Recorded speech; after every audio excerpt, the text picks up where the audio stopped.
Селям алейкум, сагилы телесерджилер, в эфире Софрага Буюранус, и я рада встрече с вами на нашей любимой кухне. Если у вас на пороге нежданные гости или просто нет времени приготовить сложное мясное блюдо, то данный рецепт вам на заметку. В этом блюде мясо получается особенно сочным и нежным. Ваши гости и родные будут довольны.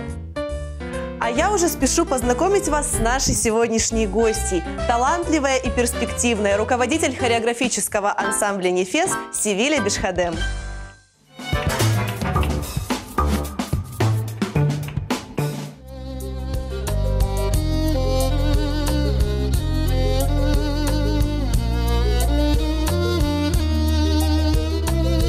Танец – это вдохновение. Люди, полностью погрузившиеся в волшебный мир танца, остаются преданными ему до конца. Это дисциплина, обучение, искусство общения. Язык танца универсален, так как не имеет границ и понятен каждому.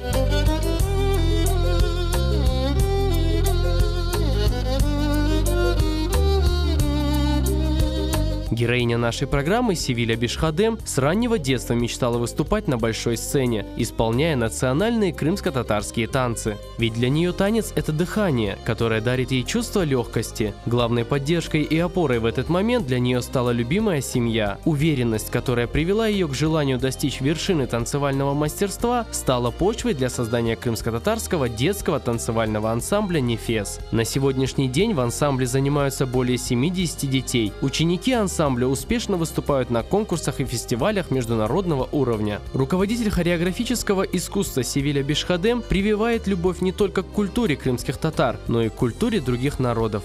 А сегодня Севиля Ханым поделится уникальным рецептом, о котором вы скоро узнаете на кухне Софрага Буюранус.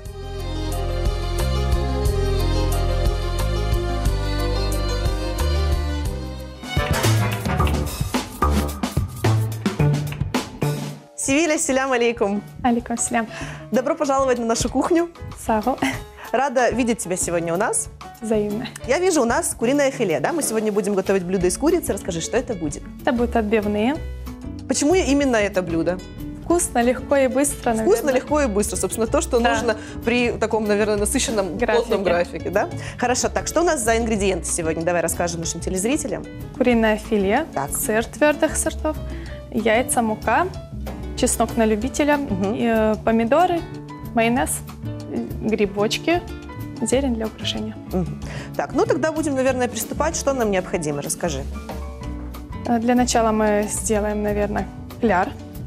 Мы берем яйцо, разбиваем. Для такого количества одного яйца будет достаточно. Хорошо, давай. Да, конечно.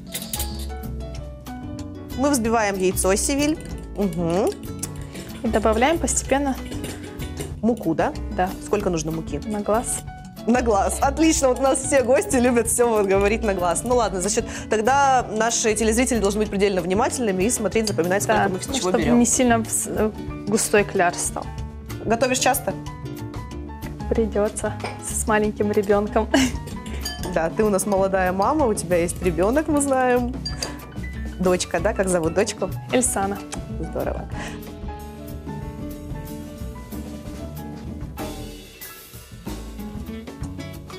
Так, что-то еще нужно добавлять сюда или нет? Все, соль. Все, соль? Да, тоже там по вкусу, да, как по любят, вкусу, да? Да. Все, так, что мы тогда делаем следующим этапом? Дальше мы можем уже приступать к филе. А как мы разрезаем? На две части. На две части. Да, чтобы это не было сильно тоненьким, чтобы мясо ужаривается. Севиль, часто дома это блюдо готовишь?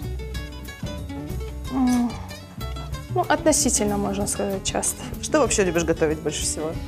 Наверное, это мое самое любимое. Вот это, да, самое любимое? Потому что тут сразу все она это... не сильно и жирно, как бы для танцора это вот, кстати, вот, для танцора немаловажно. Вот все-таки вернемся к деятельности. Мы с тобой знакомы давно, со времен университета. 100 лет я тебя не видела, поэтому интересно все, что происходит в жизни, в творчестве. И нашим телезрителям, я думаю, интересно вдвойне. Поэтому расскажи вот все-таки о себе, расскажи подробнее. Знаю, что ты занимаешься с 6 лет хореографией. Вот расскажи о начале своего творческого пути. Как это вообще происходило? Происходило, когда все переезжали, наши сестры двоюродные, вот, в 90-х годах, когда открылся один из первых крымско-татарских ансамблей Гульдесте. Двоюродные сестры все пошли, и мы как маленькие подражающие дети, так как обычно это бывает старшим сестрам. Мы тоже захотели, уговорили родителей, нас отдали на танцы, и вот как-то танцы, конечно, больше меня переманили. Я ходила в музыкальную школу, но вот хореография была для меня просто с детства нечто. Именно то, что вот, то, к чему лежала душа, я так предполагаю. Так, вернемся к нашему блюду. Я вижу, ты разрезала. Что теперь нужно молоточек сделать?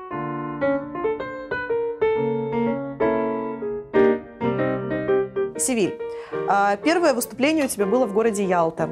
Сколько тебе было лет тогда, расскажи? 6. Это был 6, наверное, да. То есть вот только ты пошла на танцы? Я пошла на танцы. В октябре мне исполнилось 6, меня отправили на танцы. Уже летом мы выступали.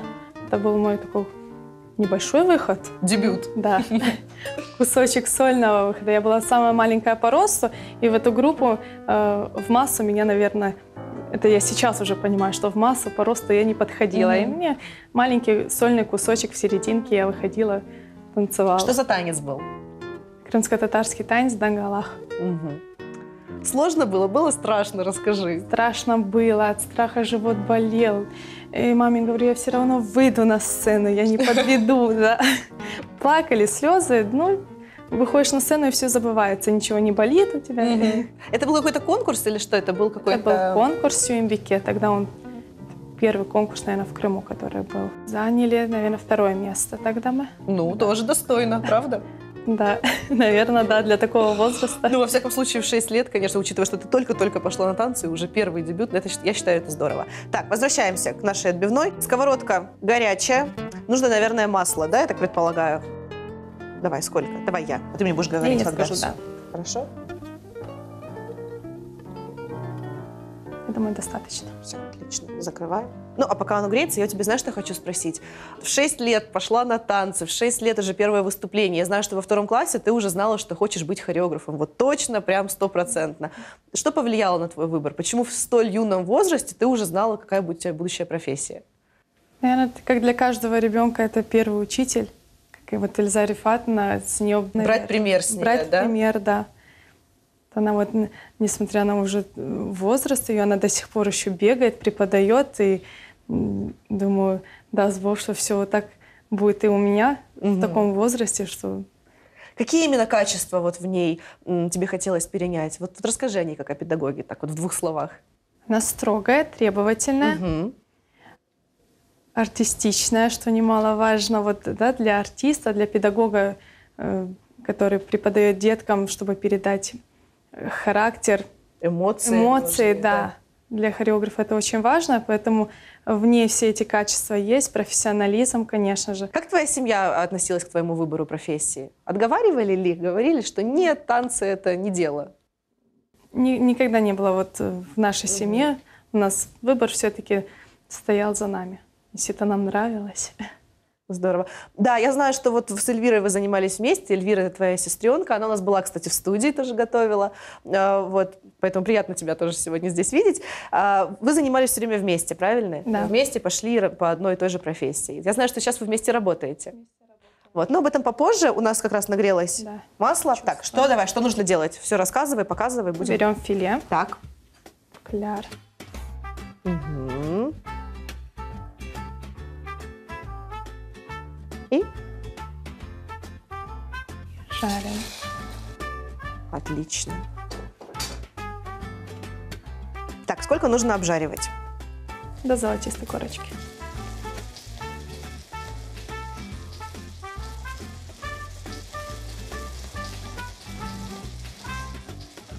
Севиля, пока жарятся отбивные, расскажи, что мы будем делать дальше.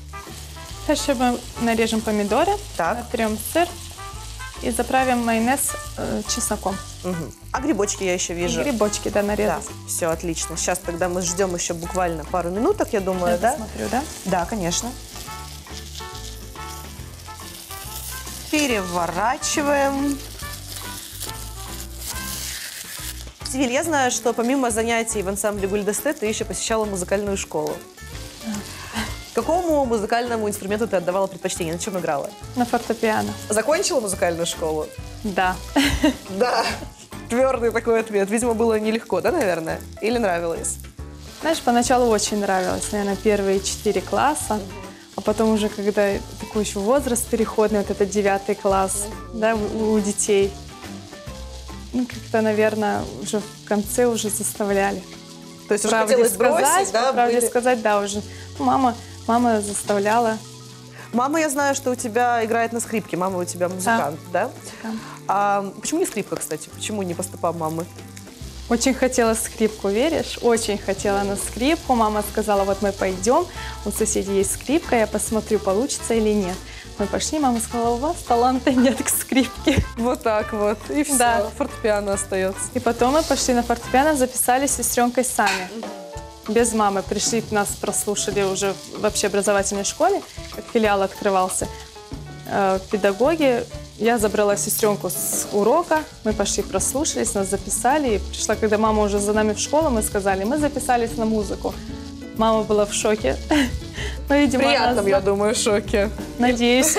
Так вот, ты говоришь, что музыку бросить хотелось. А было ли когда-нибудь такое, что хотелось бросить танцы? Нет. Никогда. Нисколько бы меня ругали, нет, никогда не хотела. То есть всегда, даже если что-то не получается, даже если что-то сложно, даже если вот все равно, да, значит, видимо, все-таки это правда твое. Я, да, действительно знала, кем я хочу стать, поэтому уже мне такой мысли не было. По музыке продолжать не хотелось, да, я так предполагаю. Нет. А вот сейчас, вот сядешь за фортепиано, сыграешь что-нибудь по памяти, например, вот если... На будет слух, такая если что-то возможность? только подберу, да. Музыки на слух подбираю, а так вот, чтобы какое-то произведение серьезного композитора нет, не сыграю. Все-таки каждому свое. Но, опять-таки, я считаю, что ты талантливый человек, талантлив во всем, и нужно себя развивать всесторонне. Согласна? Да, соглашусь.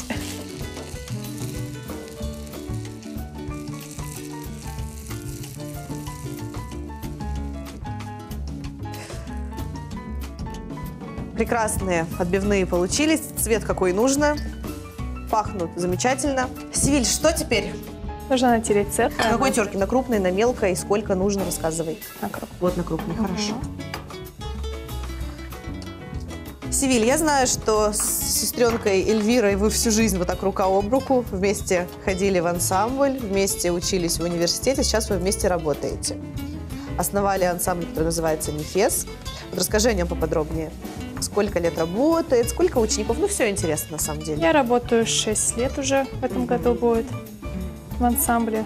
Пришла, когда ансамбль был у нас «Алтын Яшлар» назывался. И, соответственно, когда приходит новый педагог, детки не воспринимают его и убегают. То есть Расходятся. И мы, да, распался, да, коллектив? распался коллектив, осталась только одна девочка у меня. И по сей день она ходит. Пришлось набирать новых детей. Год был проработан просто впустую. Абсолютно у меня дети просто менялись. Не было результата никакого. Когда все определилось, конечно, уже я взялась полностью, окунулась в педагогическую деятельность. Набрали деток. Сколько сейчас, вот на данный момент? Около 100 есть точно. Около 100. Да. Возраст? Возраст от 3 лет мы берем, конечно. Ну, есть у нас и 2-летний. Да, я знаю, что у вас есть 2-летние детки. Маленькая участница, скажем так, вашего коллектива. 2 годика Да. ей. Ну, выступать она еще в этом году не будет, но разминку все добросовестно делает. Привели ее, свою старшую дочку, и спросили, можно? Но она заходила к нам просто смотреть. Я говорю, Сабина, давай будешь заниматься? Попробуешь? Да. Вот она как-то делает лучше, чем старшие детки в группе. Как оно бывает. Возможно, Да. это на самом деле и талант, который впоследствии Думаю, да. проявится, да, не Думаю, исключено. В чем сложность работы с детьми? Терпение, наверное, потому что это не как со студентами. Объяснил один раз, на пальцах показал, можно не показывать, дальше не работать. А с детками нужно 20 раз показать, Это 30 точно. рассказать. Да. И не факт, что еще и после этого они все Получится, сделают да. как нужно. А Да. через неделю придут и опять все заново. Смотрю, что ты делаешь, Мы наблюдаем. смешиваем чесночок. Знаю, что вы ездили в Польшу. Да. Когда это было, кстати, в каком году? Это было в 2015 В году. 2015 году, но я знаю, что вы ездили на целый месяц. Это правда? А что это было такое? Это был какой-то фестиваль или что-то, конкурс? Для крымско-татарских деток ежегодно выводят их вот так вот в Польшу на неделю. Ну, изначально мы должны были на неделю поехать. Ну, решили задержаться, да, я так предполагаю? Нам предложили, а мы же как не отказывались. Ну и правильно. Понравилось? Конечно, как же ж может не понравиться. За месяц польский язык не выучили? Ну, какие-то слова, да, дети даже приехали, поначалу еще так пытались, здоровались на польском, благодарили какие-то слова. А поляки крымско-татарские нет? Не обучали? Обучали, но каждому, наверное, интересно. Все равно другая культура, и это для образованного человека всегда это интересно. Как встретили в Польше крымских татар? Изначально они спрашивали, кто такие крымские татары. То есть о нас не знали. Вот мы по Варшаве ходили, мы в костюмах, у нас было шествие, парад. Они спрашивали, а кто вы? А кто вы? Крымские татары? А кто это? Когда мы уже подавали несколько концертов, уже люди начали узнавать, кто мы. Севильчка, что делаем дальше? Я вижу, что чеснок и майонез ты смешала. Так, сыр я натерла. Дальше что? Уже нарезать помидоры и грибочки. В Польше ансамбль «Нефес» представлял крымско-татарскую культуру. Какие еще культуры были представлены? Нами была только крымско-татарская культура. Также мы познакомились с культурой жителей Грузии. Были. У нас дети стояли просто с открытыми ртами, когда их блок выступал. Они знакомились с этими детками, с артистами. Конечно же, польскую культуру они увидели, танцы, песни, фольклор. Много было коллективов. Встречали ли вы там диаспору, может быть, крымских татар? То есть людей, крымских татар, которые там живут? Диаспора приезжали, мы общались. Они нас так приняли, как будто родственников увидели в Польше. Как здорово, да, когда теплый прием? Да. Ну и сами поляки очень, они гостеприимные такие, они вежливые. Так, нарезаем грибочки. Рассказывай, как нужно их нарезать? Мы их такими пластами нарезаем. Не сильно тоненько и не сильно, чтобы были толстые. Помимо Польши, знаю, что вы ездили в Москву в 2017 году и заняли все призовые места, правда? И первое, и второе, и третье было такое, да? Это год был как раз, когда я была в декрете, сидела. Этим занималась Эльвира. Так приятно было, что они практически все призовые места, куда бы ни поехали, они привозили первые места, вторые. Я не ошиблась, что я оставила его ей на этот период времени. И вот с тех пор мы все-таки теперь работаем рука об руку вместе с ней. Это просто отлично. Ну что, грибочков достаточно? Да, достаточно. Что теперь? Теперь режем помидорчики. Так, как мы режем помидорчики? Тоже очень Помидорчики тоже тоненько. Ага. Помидоры вот то, что нужно, наверное, порезать тоненько. Кстати, придерживаешься правильного питания какого-нибудь? Нет. Вот так Нет, вот. не Я думала, сейчас придерживаюсь. скажешь, Честно, я нет, не считаю калории, не ем то, Нет, не ем это. на диетах не сижу, питанию не придерживаюсь. В общем, залог хорошей фигуры – это только много-много хореографий, физических нагрузок, да, и тренировок с Для детьми. каждого, наверное, еще и генетика играет немалую роль. Я так считаю. Тогда тебе крупно повезло, я тебе хочу сказать. Потому что очень многим приходится действительно себя ограничивать и в питании, и много усиленно заниматься спортом, танцами, любыми другими физическими нагрузками. Да, это правда. Я знаю, что ты помимо крымско-татарских танцев увлекаешься еще и индийскими. Да. Если я не ошибаюсь, у тебя и дипломная работа, да, по-моему, была в университете индийский танец? Я пришла с индийским танцем и ушла с университета с индийским танцем. А вот почему именно индийские? Откуда любовь к индийскому танцу? Кто привил? Эльзара Рифатовна, наверное. Она и сама была на гастролях в Индии и показывала фотографии. Это большие такие плакаты в дворцах, в костюмах. Это, наверное, вот сама мечтала, конечно, в Индию попасть, но как-то еще пока Послушай, не но дошли индийский руки. танец, он же ведь один из сложнейших. Там очень важно передать мимикой и жестами каждое движение. Вот в чем секрет? Как этому научиться? Это же практически другой язык. Там все работает. И глаза, и руки, и полностью все тело. То есть это не как в крымско-татарском, там глаза опущены, только ручки у нас, да, работают в основном. И ты должен придерживаться какой-то вот музыки, определенный там стиль, определенные движения. Тоже этому меня научила Эльзара Рифатовна. Больше я нигде этому не училась. Севиля, поддерживаешь ли ты общение с Эльзарой Рифатовной? И как она относится к твоей работе, к твоей деятельности, к твоему коллективу? Расскажи. Поддерживаем. Мы довольно, может, не так часто, как хотелось бы, но видимся. Угу. И мы продолжаем ее труд, ее деятельность. А будучи за границей на выступлениях, перенимали ли что-то у коллег, я не знаю, какие-то танцевальные, что-то, может быть, манеру какую-то исполнения или еще что-то? Мы изучаем другую культуру, да, другие танцы. Но еще правильно это все передать, чтобы правильно был пошит костюм, одет головной убор. Можно посмотреть и что-то взять для себя в заметку, как правильно одеть. И поэтому, выезжая на фестивали, это очень помогает увидеть, изучить, спросить лично уже у этой народности, у этой национальности, как правильно, чтобы они рассказали. Вот я с тобой заболталась и даже не обратила внимания, как красиво ты все выкладываешь. Смотрим, помидорчики, грибочки. Вот так вот, всего понемножечку. Да. Угу. Сырочка можно побольше. Сырочка можно побольше, чтобы было под сыром, чтобы было вкусно. Любишь свою работу? Да. Я отдыхаю на работе. Действительно, у меня не было дня, чтобы я там не хотела пойти на работу. Как много моих сверстников отучились там, на экономистов, и они не хотят просто идти на работу. Работа в тягость. Тягость. Мне в радость. Здорово. Мы можем отправить это в микроволновку Так. на минутку, пока расплавится сырок наш. Итак, вот такие вот замечательные две отбивные, грибочки, помидоры и все под сыром. И должно быть очень-очень вкусно, но нужно подождать, пока сыр расплавится. Займет сколько? Пару минут, да, наверное? Все, отправляем в микроволновку и ждем.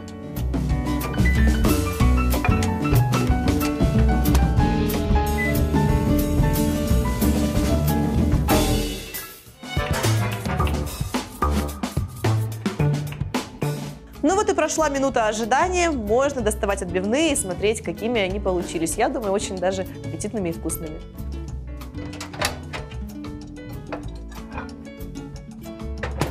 Севиля, оцени наш с тобой совместный труд. Что осталось украсить? Да, как будем украшать?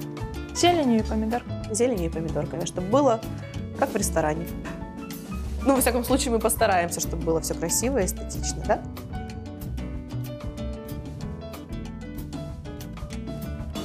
Севиля, есть ли мечта какая-то? Открыть, допустим, школу танцев имени Севили Бишхадем?